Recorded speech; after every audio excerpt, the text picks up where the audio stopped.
second session of the day for the BTOPEX BFSI Live. We have a second speaker for the day who comes from a banking and finance background, a wealth of knowledge.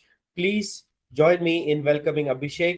And this session, there won't be any presentation. It will be a very interactive conversation. You can say like a fireside chat between Abhishek and I, and we will be discussing everything from digital transformation to AI to automation to policy framework and digital lending and multiple topics. So please stick around.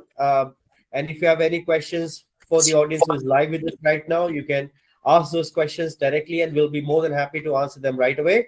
And for the audience who's watching us, please do connect with Abhishek on LinkedIn and you can ask him the questions directly. So a very warm welcome to you, Abhishek. It's so nice to have you with us. Thank you. Thanks again, Imran and Vinayak. Great to connect with you and the larger audience, remotely. It's great to be part of this event. Just let me kind of, express my, my pleasure and my privilege because there's a lot of efforts gone to arrange this, and I wish you guys all the best for this and the upcoming events. Let's get started, great event, please. Thank you so much for the good note there, Abhishek. So let's start with I want to it's good that you're here with us now, and I wanted to understand a bit more on your current profile in terms of your experience. And I know that your opinions that you're sharing with us today are your personal opinions and not something that is to be taken from the organizations that you associate with. So just want to highlight that to our audience. So everything that we both speak are our own opinions, individual opinions, and not to be taken as something that could be quoted from the companies that we associate with. Well, you can take that from me, but for Abhishek, that's his own expertise and his own experience that he's sharing with us today. So please help us understand your profile a bit more, Abhishek, so the audience knows where you're coming from. Sure. Thanks, Imran. So before we start, just a disclaimer from my end. All opinions, views, statements from my perspective, not to be associated with any entity, any employer, any company, whether currently associated or previously associated, just my individual perspective. So a bit about myself, I'm very much born and brought up in India. And I've done my MBA from the US, lived there for about close to 6 years before I came back in 2009. I've been here for the last about close to 15 odd years. My trajectory has been across working with companies, like previously with IDFCs, HDFCs of the world, Billets, Capgemini, a small stint with TransUnion Civil. And it's given me a great wealth of, and plus Capgemini, one of the best Big Four companies to speak so. Now, that has kind of, given me a wealth of understanding, experience, and I'm learning every day on the trajectories of technology, the fintech, and the BFSI domains. And it's been a privilege to be part of this entire professional and personal journey. A lot of learnings, a lot of connections, a lot of, growth, personally and professionally. So that's probably where I come from. But personally, I love to kind of, keep up with the trends happening in the fintech space. That's been the larger focus for the past many years. And being an avid technologist, not a coder, but at least a technologist, so to speak, always interested in new trends and new releases as we kind of encounter down the road. So it's kind of a great journey, to be part of this historical moment in this world today, the 21st century. So over to you guys. I think, Abhishek, we are lucky to be at the right place at the right time, where there's a big change happening around us. From where we have come in terms of 30, 40 years ago without internet and without telephone lines, and now everything is the world is literally very small and shrunken with so many digital things happening, internet available across the world, even at Amazon Forest now. In terms of digital payment landscape, we all know how India has shaped or the overall digital payments landscape, and also is leading the global digital payments in terms of the policies or frameworks or even the overall ecosystem. What is your on digital payments as of now, and where do you see that in the next 4 or 5 years? Great question, Imran. Thanks again for asking this. Now, where I see is, over the past at least a good decade, seeing the journey of digital payments growing, witnessing a lot of the innovations come on board. Whether it is your regular mixed blend of offline payments, check payments, to today's online payments, and the futuristic trajectories that could involve and evolve into the CBDCs of the world. So that's something where I see a lot of evolution happening. Being blessed in a way to witness the journeys from your closed loop wallets to your UPI QR initiatives and use cases, to the launch of the very revolutionary BNPL and BBPS. In fact, these are some very, very cutting edge platforms that not just in domestically but internationally are being seen as the milestone and as the benchmark for payments innovation. And it's a great moment for India, a great moment for all Indians to be proud of this entire achievement that this country is doing for the last 10 years. What I see down the road is a lot of blending of not just the payment story, but also the data story, the big data story, because the wealth of big data being generated using transactions, just plain transactions, from one to another, that itself can, add a lot of insights to the larger demographical and individual buyer and spend trends. In fact, with the 1.45 billion, transaction throughput or population size, I feel there is a huge ecosystem just about waiting in place for the larger juicy pickings from a data story perspective. And in fact, not just the payment companies, but the AI, the account aggregators, the big data companies, TSPs, the regulators have a lot of role to play in terms of creating new data trends on where we could be from a data specific standpoint. So let's see how it evolves. And plus, with the advent of blockchain and AI ML, which may seem like buzzwords today, but for the younger generation, the Gen Zs of the world, there will be a lot of use cases in the blockchain, which would be the part of the normal parley, the normal language that they would be speaking on. So next 10 years, 20 years, we would see a lot of innovation that we cannot even imagine today, whether it's in AR, VR, whether it is something else, Web 3.0 or a 5.0 that they talk about. Thanks to also innovations in the telecom space, telecommunications, with 6Gs and 7Gs that they talk about. That's fantastic. There's a lot of space to be explored. Absolutely. I think rightly said. Emerging technology, as everybody keeps talking about, and everybody talks about AI, ML, and everybody wants to be using that. But a lot of players still are testing it. A lot of banks, a lot of financial institutions still don't know how to use, where to use.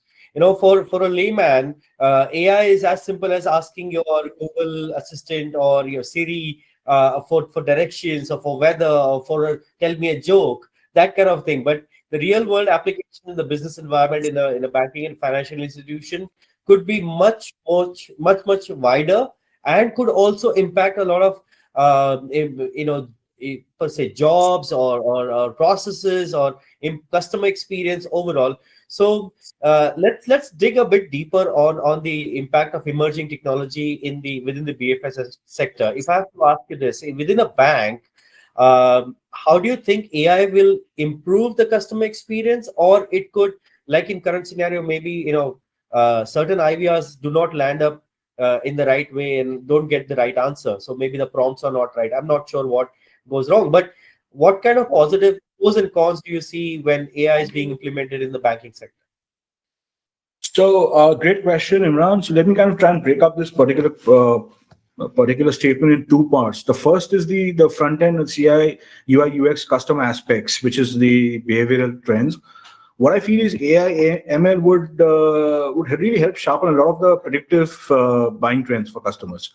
So even before I want something, for example, if it's buying a movie ticket, let's say every Friday evening, using banking bots, banking chatbots, or even for the matter payment assistance, so to speak, my movie ticket would be automatically booked and just waiting for my authentication for the latest movie releases. So AI would be so sentient that it would just pick up on my behavioral trends and my transaction trends, me as a customer, that hey, every Friday evening I go for a movie with my family. So they would just kind of arrange that and have those transactions and those arrangements just in place with a reminder, okay, hey, this movie's come about. It's a must watch for you because you like this particular genre of movies. and you could go for that. So that's something where I feel AI would really evolve much more in that. And not just that, but not the experience of, talk about AR, VR. While I've experienced that through thanks to Samsung, that brings a lot of depth towards your enriched entertainment, because that's where a lot of emerging tech is coming in space. And using, metaverses, that would be an experiential way to do transactioning. That's like your whole 3Ds and 4Ds, the world. Buy Yeah, virtual stuff, buy virtual avatars. So let's I wait and think watch. you we brought up metaverse. I think that's an interesting topic. Tokenization. I mean, that's something that's already happening. There was a time when we used to play games or maybe an arcade game. We used to earn stars and points, and now when real money gaming evolved, where the tokenization of the real money gaming happened with you exchanging your money for those coins or gold coins or silver coins or whatever tokenization format they're using. Regulatory jumped onto it and seeing the kind of exchange that's happening, specifically in India, I'm talking about. And they created a policy and framework and taxation just to make sure that they get the pie, part of that pie, and they make some chunk in the tax. So it, it, this leads to a question on the regulatory or the compliance side of it. With Yeah. the evolution of technology, uh, how does regulatory bodies or policymakers may assist or hamper the innovation in technology within the sector? So I think talking specifically with the likes of an RBI of today, Mhm. they've come a long way. I commend them absolutely and completely, because they have their own dedicated RBIH, that's the Reserve Bank of India Innovation Hub. And the kind of work they are doing, or they are supposedly doing, and they are thought about doing, is really path-breaking. Whether it is, the likes of a CBDCs and blockchains, I'm sure they're doing so much work, which obviously we don't know at this juncture, because they don't go out of the world to advertise that. But their focus is not just addressing the tier one cities of India, but tier two, three, four, and solving real problems. That's what they're there for. RBI is not just about regulating your currencies and your financial, stipulations, but also ensuring that our financial throughputs and financial, wherewithals are available for the most lowest common denominator for this country. So they're doing a commendable job, and that's where I see a lot of growth in this country, because our probably credit penetration is not more than I think not more than 2-3% in this country, as far as, for the matter, if you look at credit card customer base is not more than 2-3 crores, whereas if we have a population of 1.45 billion. So there is a lot of scope for credit expansion, let me put it that way. And using path-breaking tech, whether it is your CBDCs, and blend that with credit, there is specific use cases for segments like agriculture, rural. You got dairy farmers, you got migrant workers, you got even for the matter school students and college students. Obviously the plus 18 segment, I'm saying, with legal permissions. But there is a lot of depth to be explored as yet. We can't even claim any kind of credit or success at this juncture. No, I think you brought another very interesting point about the tier two, tier three cities. That is where the next focus is not only within the banking finance, but also other industries who are trying to capture the knowledge, the expertise that are available in those cities. So a trend that I'm also seeing very closely in India, where the focus has been shifted to places like Jaipur, or even a place like Nagpur, where I've been seeing a lot of development happening, a lot of talent coming out of, and a lot of new technology and new founders with innovation coming out of the small towns and becoming multinationals, and some of them already unicorns. So with that, in terms of within the BFS sector, let's move on to a more a topic of which your expertise is there, which is payments, digital payments. Now, with the lending landscape in India right now, where microfinance and loans are available with just one click and just your mobile number and an OTP, How does technology impact that and help individuals as well as corporates to get into that space? So where I feel is, currently, while there is a fair amount of digitalization in the credit disbursement space, I think that's very well digitized to a certain extent, and it's noticeable. Companies, whether it is banks, mainstream NBFCs, fintechs in the lending space, or fintechs with NBFC appendages, need to focus very strongly and very clearly on a couple of things. The first being the collections piece, because that is your gateway for your financial and business viability. Keeping your NPAs to a nil in the most idealistic scenario, or probably just about manageable. That's the need of the hour. Second is getting more and more qualified and well-versed NTC segments, your new to credits into this space, because credit expansion is an absolute must. You can't just have focus on about, let's say if the country has about 1%, 1.5% of taxpayers, if your focus is just on that, then as a business, it may not be viable for you, because there are not just you, but there are 100 odd players who are working in the same segment through various mix and matches. So you need to expand your credit penetration and credit base to the rest of the 135, 138 crore, folks through various use cases.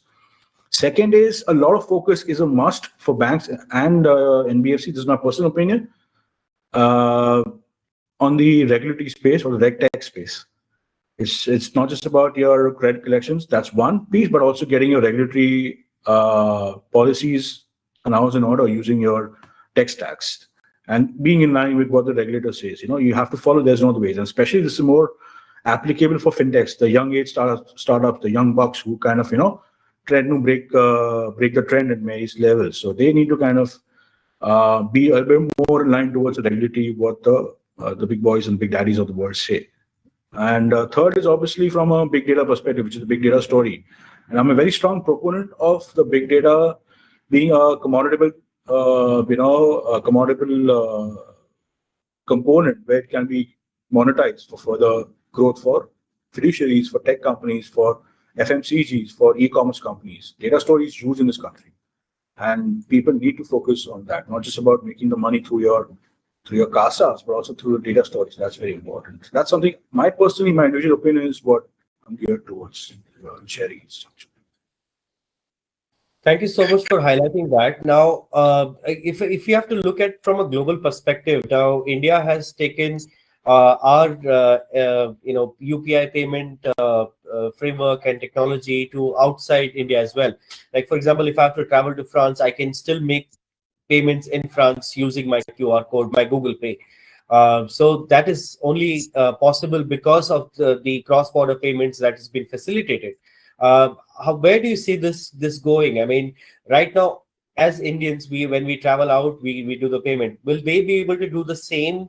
Maybe when you're saying in Paris and somebody wants to send you the money, they can do it right then and there immediately. Is that a possibility? Is it just a question? It's a thought. It's something to think about. I'm sure it is, but how soon? I think let me answer the question in a couple of bullet points. The first, obviously, being the inward remittances that we need to focus on. So we are doing a great job. By the way, I think we have annually about $75 billion as an annual remittance in this country through various routes or the various, the various traffic routes, I would call that. That's one thing that needs a lot of digitization, making it easier, cheaper, and faster for people living abroad to send the money back to their loved ones as economically as possible. Second is obviously for outstream travelers, people visiting abroad, going abroad forever, etc. There is a very strong need to have further penetration of your digital segments from India. So whether we have a bank account in HDFC Bank or an ICICI Bank, but I, as a card holder, as a UPI proponent, should be able to transact that and much more across the world as much as possible and as easy as possible and as cheap as possible. That will help break a lot of the informal money mules that we have today. There's a word for that which I will prefer not using on the forum. Next is the future growth segment from a geographic perspective is Africa. And over 1.2 billion market just waiting to be tapped, man. That's just waiting to be kind of positively explored. And I have immense respect for Africa as a country and as a people, because the first really path-breaking payments innovation was the M-Pesa wallet in Kenya. This is what about 8-10 years ago. That was inspiration for a lot of the low-cost countries, the low-income countries, not just in the African belt. But also at that time, India was just getting into the whole digital space for companies like Vodafone to explore and come up with their own Vodafone M-Pesa wallet, which was a trigger for your Paytms and Airtel wallets to start the journey. I think that was a very, very good moment for the world. And thanks to Africa, that one piece was popularized. Indian companies have and could look at and must look at Africa as your next stepping stone for your business and bottom line expansion. It's a must for it. I mean, India as a market, while we keep focusing domestically, it's a need to diversify and de-risk your credit base. So abroad, that's something. And after Africa, probably next 20, 30 years, parallelly we could also look at the Latin American market, South America. That's about another 600 million, 800 million customer base waiting to be tapped. So that's probably where I'm seeing the future. And I'm not even talking about Southeast Asia. So that's a heavily explored market. It's a heavily penetrated market by their own local players. Vietnam, fantastic work. Singapore, fantastic work. You got the likes of Hong Kong and all those countries are doing very good work in digital space. So westward ho is where we could look at for India. I think you rightly mentioned about these emerging regions, especially Africa, is poised to become the next big place. I should not be using the word diamond, but for Africa, but I think that's where it is, the diamond in the rough, where everybody is looking at it and making sure they get the fair share in that market. So it's a huge potential to be tapped. And as Indians, I think if I look back at the history of South Africa and India, even before India's independence, Mahatma Gandhi was there, and he's still a well-known figure within some parts of the Africa, and a lot of Indians are settled there for many years now. So there is a big diaspora in that part of the world where our festivals, our knowledge, our education system, our culture is being respected, and I think it's very close to us in terms of our overall thinking, way of doing business, and also the way of living. So it's quite related. I think it's a place that Indians should expand. Indian organizations should expand, and also not only us. I'm sure there's lots happening from Europe side as well. Recently, I was talking to an oil and gas company who's expanding in Africa, and they've always been doing it, but there's a lot of investment that's happening, which is giving a lot of buying power in Africa with not only just mining, but other industries as well, which are growing faster than ever. And then banking is one of them. Banking and finance is one of the industry which is, I think, within the next 5 years, you'll see a huge potential that could be tapped from that region. The other question that I would like to ask you, maybe let's take it like a discussion. I mean, we spoke about a little bit of tech and emerging technology and AI and automation and how it is helping us. I was recently reading an article just a couple of days ago. The chief technology officer of OpenAI, her name is Meera Murati. She mentioned that very soon ChatGPT will possess PhD level intelligence for specific tasks. Now this got stuck in my head. Like right now you can say it's our AI or ChatGPT is like a 5-year-old, 7-year-old still growing. But it could be next 6 months they could the AI tools could achieve PhD level where we take about 8-10 years to do a thesis and get a degree. AI could do it next 6 months or 1 year. What is your thoughts on that? So I feel, let me talk a little more respectfully and humorously, first of all. For the non-PhD holders, that's kind of a warning, like, let me put it that way. Now, the point is, while we talk about AI, ML, there's a need for a sentient, sentient character in that particular technology. It's very important because otherwise, beyond that, it's just a piece of code. The way that AI ML evolves, it's a wait and watch situation. Let's see how it evolves. But most importantly is to answer what is the ROI behind the AI investments that I as a company would do. When I invest $10 billion. What am I getting out of it in terms of ROI? That's a question a lot of people, a lot of the biggest minds are still thinking, or I'm sure they're looking at answers, but there's no clear defining answer model that they are coming up with. So that's something needs to be clarified for the rest of the world. Plus, there's a need to regulate AI, I feel. Why there is a need? Well, because every tech, every new invention can be used and misused. To prevent the misuse of AI by bad elements, it's important to regulate that, make it a bit more structured, make it a bit more fenced around what you cannot do with AI. That would solve a lot of problems in the world, whether it is global hunger, whether it is the illegal whatever the money transactions, black money that you talk about data insecurity, you talk about fraud transactions. A lot of things can be solved using AI, but there's a need to also control the AI within certain norms and limits. Else it will become like a Frankenstein's monster. That's my that's not just a movie fear, but also probably a realistic fear. In fact, people like Bill Gates also have that kind of a fear. Bill Gates, or whether late Mr. Steve Jobs, I'm sure they would have had their own concerns around AI.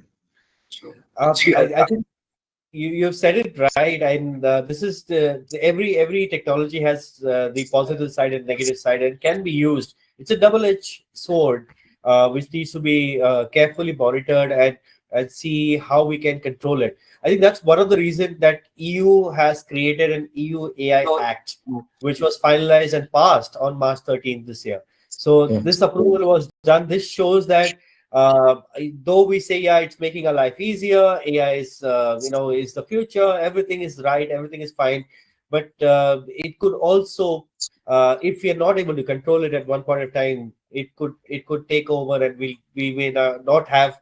What if it becomes sentient and we may not have control over it? Who is there to unplug it again, right? So absolutely, just looking at a Terminator, you never know. you never know.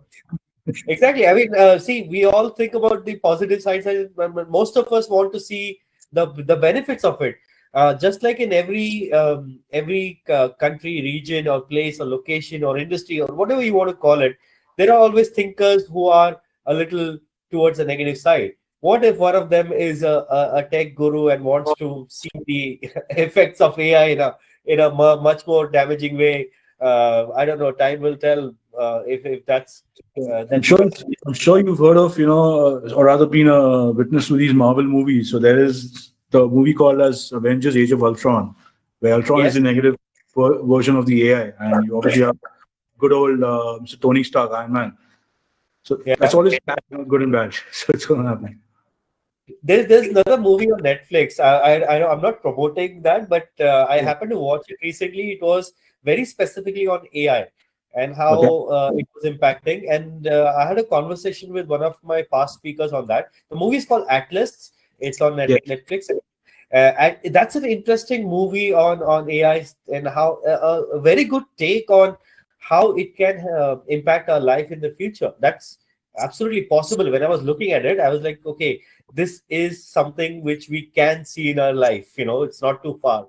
It is absolutely doable.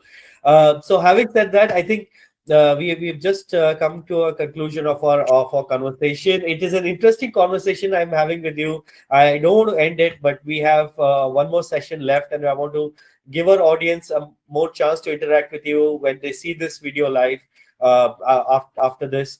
And please, everybody, I request you to connect with him. He has so much knowledge which just cannot be shared in such a short span of time. Please connect with Abhishek on LinkedIn. Send him a message. He will be more than happy to respond. If you have any question for us, please shoot that to us directly, and we'll be more than happy to answer that. So Abhishek, thank you so much for your time today, and it was a pleasure talking to you again. I know we did the similar conversation recently. Thank you so much. And just FYI, I'm not an expert. I'm just a student like everyone else. Always happy to learn from the rest of the world. So let's have the opportunity to learn from each other. Thanks so much. Thank you so much, Abhishek. Have a great day ahead. Take care. Bye-bye.